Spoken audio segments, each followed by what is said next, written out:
This is a follow-up on the adding of the snippet or the floating head routine into the G code by sheet cam.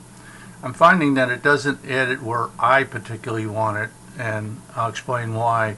Here is the routine right here that is going to bring the torch head down, touch the metal, and bring it back up to an inch above the metal.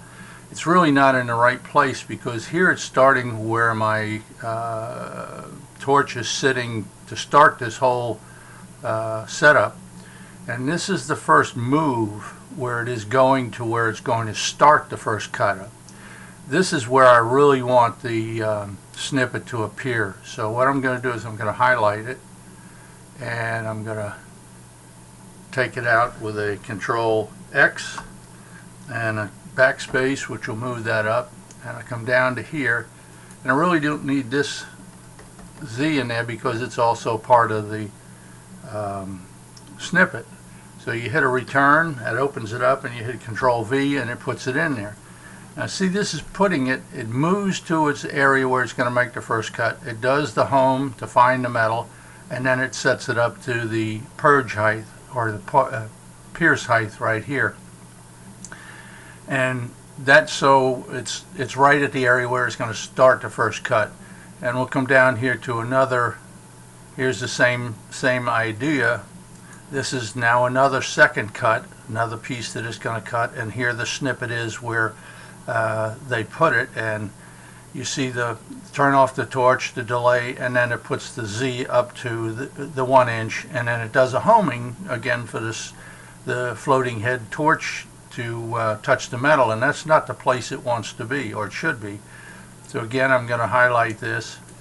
I'm going to just delete it, backspace 1, come down here. This is the move to the new location. I'm going to backspace over this, hit a return, and hit a Control V, and it puts the snippet in where I want it. And there's one more down below here where it did the same. So it only had 2 apparently in there. I thought I had 3, but anyway, it puts the 2 in there, and then I come back down here, and after this turning off of the torch, the delay, and moving the head up to 1 inch above, I'm going to put G0 and Y 0.0 and an X 0.0. This is going to home it back to the home position that the metal was at, or the torch was at, to start this routine. And just you close it out by going one carriage return or enter button after this command, so that if you didn't do that, this command would not be executed. And that's the end of it there. You just go ahead and save it because you've already given it a name, and it says, do you want to change, save changes? Yes, I do. So that's basically the end of it. I got to give it a name here, just give it a test snippet.